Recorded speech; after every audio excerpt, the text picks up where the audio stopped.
Hi, so welcome to Golf FM, welcome back if you're a subscriber, you've seen me before. Sorry, no hilarious jokes or anything this week, just straight on with a serious test, because this is a serious question.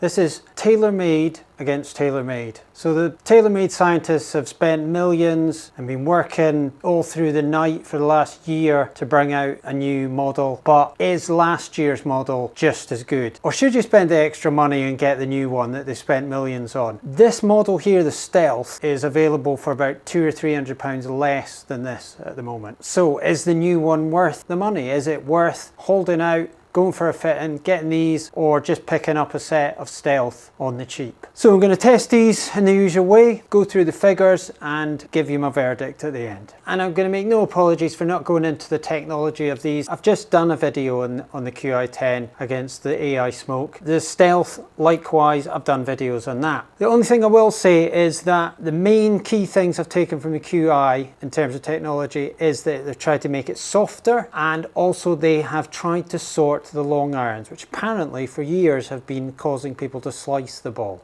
So they've got weighting in that finally addresses that problem. Whether it stops you slicing a long iron remains to be seen. I've only got the 7 irons, so we're going to have to just take the word for it on the long iron thing until I get a set of those in. I will have a look at that at a later date. So just quickly, having a look at the clubs from the top, they're almost identical looking. It's so similar, it's scary. The top line, the offset, the finish of the metal. When you put these down, you could almost mix them up. I think the QI10 is just a fraction bigger. That is all it is. In terms of the back, well, I was always a big fan of the Stealth at the back. I thought it bridged the gap between a lower handicapper's player's distance iron. It almost looked like that from the back. And the QI10 is really nice sleek design, but I just don't think it quite looks like it could pass for a player's distance iron. It looks like a really nice game improvement iron. I do like the look of it, but for me there was just something about the way the Stealth looked almost crossed the boundaries of better player's iron with game improvement, which I think is a good thing. Sometimes it's nice to think, you know, you've got a set of better player irons, but you know, they're helping you out as much as anything else would. So yeah, looking at the heads, very similar from the top, but just a little bit smaller, and then there's that look at the back which is different, and it's just up to you whether you like it better. I'm sure there'll be a lot of people out there who will prefer the look of the QI to the Stealth. So Stealth first, let's have a go with this. And in case you're wondering, this is the KBS Max MT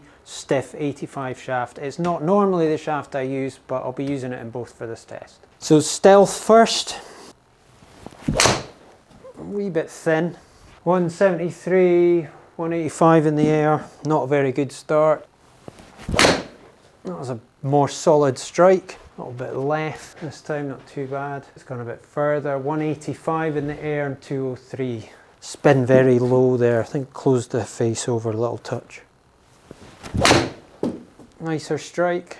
More of a normal shot. 182, 197, 4,700 spin, 17-degree launch. I think the lofts are the same on these. Should have maybe checked that. I'll put it up on the screen if it's different, but I think the QI is 28 degrees loft for the 7 iron.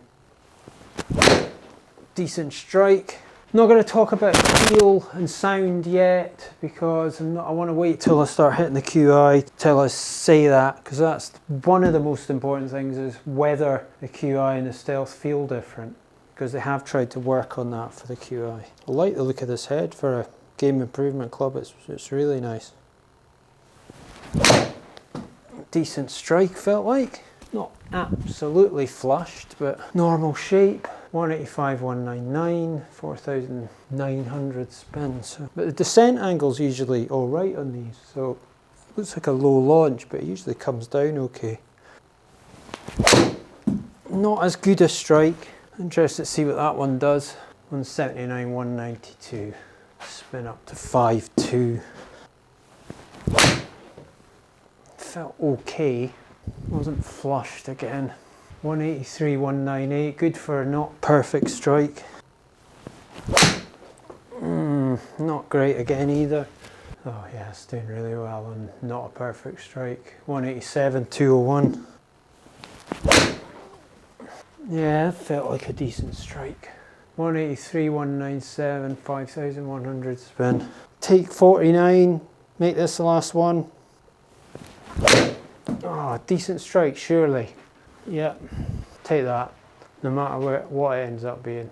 Okay, 182, 196, no, not bad. So I'll hit the QI now. I just want to say about that batch, so joking about take 49 and all that, but I was taking a few out and keeping some and not keeping others. I didn't want to skew the results too much with a complete mishit or massive one that went way too far, or one that I duffed and didn't go very far, or way right or whatever. So I kept them within an acceptable bracket. So they're not all perfect. They're not all perfect. It's not like I've just taken 10 of the best. There's some mishits in there, there's some slight pushes, some slight pulls, but there's nothing extreme. I didn't want suddenly to get a 3000 RPM spin rate and skew all the numbers just on a small batch of 10. So I've kept it sensible, and I'll do the same with the QI.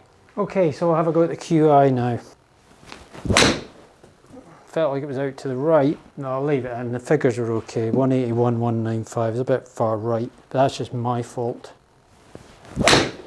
That won't be right. Just leave it in. 185, 203, a little bit left, but I did a couple like that with the other one. See if we can hit one straight now for a laugh. Not as flushed strike, a little bit left again. 186, 202, 47 spin.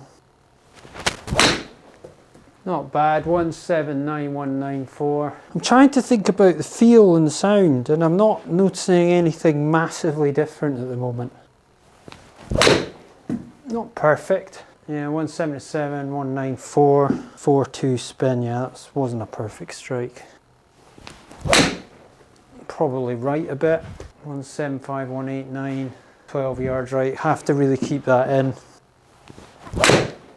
Better strike maybe. Decently straight. 179, 194.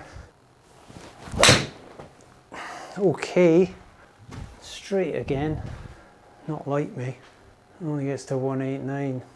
I've got to leave it in because it wasn't badly yet. It was straight. Yeah, straight again. Good one there. 183, 198, and really straight. 3 straight ones in a row. Read from that what you will. Is that just me, or is that the club helping? That was an alright strike. Really straight. Now that's one where I thought maybe there was a chance of that going right, and it didn't. So possibly we're getting into more forgiveness here. 177, 192, many have a hit. And that was the last one. Okay, well that's 10. Right, so feel wise, I'm struggling. I just want to hit them back to back before we get into the stats, okay? So this is stealth, purely feel test. Right, possibly harder sound and feel than the previous shot. Hard to tell. Not definitely that much different in feel. Stealth again. I'm going to keep going with this for a bit because I almost want the QI to be softer, because I feel like they would have worked on that, and in the last test I did, it did feel softer than the AI smoke. Stealth again. Okay. Memorizing that sound and feel. I'm not adding these to the figures, by the way. These are getting wiped off each time. Back to QI. Nah, it's almost too hard to tell. I think if you flush them both, they're both going to feel quite good. Another one with the QI and then the stealth to finish. Just quickly onto stealth. I mean, that was a stealth out the middle and it felt really good. I didn't feel like it was any louder or harsher than the QI. Okay, so the figures. Now I have got the stealth coming out at 123 miles an hour ball speed and the QI coming out at 121 miles an hour ball speed. Now that illustrates a point I've made in other videos before, that I am a human being and not a robot. Now there is no way the Taylormade engineers would have let that QI out of the laboratory with it being 2 miles an hour slower than the stealth. It's just simply, they would have said, right lads, back in the laboratory, we're not finished yet, it's slower. Let's get back in and make it faster. Or at least make it the same. There's no way it would have come out slower. So this is what I mean about judging everything on my results, because I'm mishitting shots, I'm spinning them up, spinning them down, thin contacts, fat contacts, out to the right, left. So there's all sorts of stuff in there. Really, a robot is what you need, and that's going to be like $50 million to have a sort of swing robot and a test laboratory that tells you whether you hit that stealth out of the toe, how far does it go compared to the QI now, when you hit out the middle, how far do they both go, all that sort of stuff. That's what the scientists are working on back in the labs, and that's where you can rest assured that the new one will ultimately be better than the last one. But what these figures are showing me is that in the real world, that's going to be hard to notice. So we've got 16.9 launch for the stealth, 16.8 for the QI, 4896 backspin, 4730 for the QI, carry 182 for the stealth, 180 for the QI, 196 and 195 total, and 43 descent angle for both. One of the questions you've got to ask yourself is, do I like the look of the new club better? And is it softer feeling? Now, I was slightly struggling to tell them apart in the softness stakes there. I thought it would be easier. I kind of in my head thought that maybe the stealth would feel a little bit harder and harsher than the QI, which I was impressed with in the last test that I did against the AI Smoke. That was one of the last remaining things that the QI potentially had over the stealth, and I was struggling to notice it. One of the things I think which will be interesting to test when I get the full set in is whether the long irons perform better, because they are making claims that the long irons have been redesigned to stop them going to the right so much, because a lot of, well, all long irons up to this point apparently have had a slight fade bias built into them. So thanks for telling us. No wonder I'm rubbish from the long irons. So I'm hoping that that will be noticeable, and I'm going to test that out and see if I can notice that when that comes in. But otherwise, I think stealth, if you can still get it, is a brilliant iron. You wouldn't go wrong. It's obviously very, very close to the QI.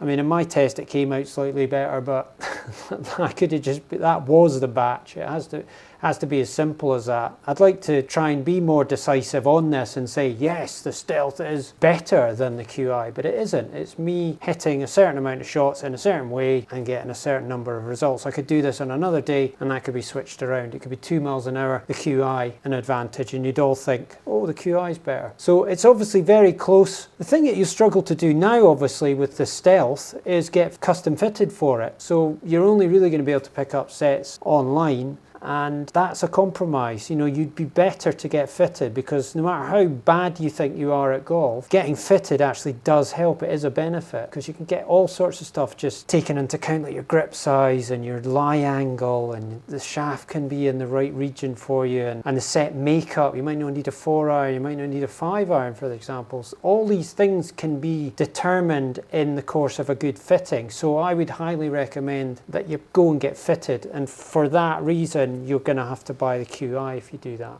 So interesting test to do. Thought there would be slightly more to notice as a difference, but struggling to notice a difference. So I hope that helps in your decision making. If you haven't subscribed already, please subscribe, and if you've got any questions, put them in the comments. I'll get back to you, and I'll see you in the next one.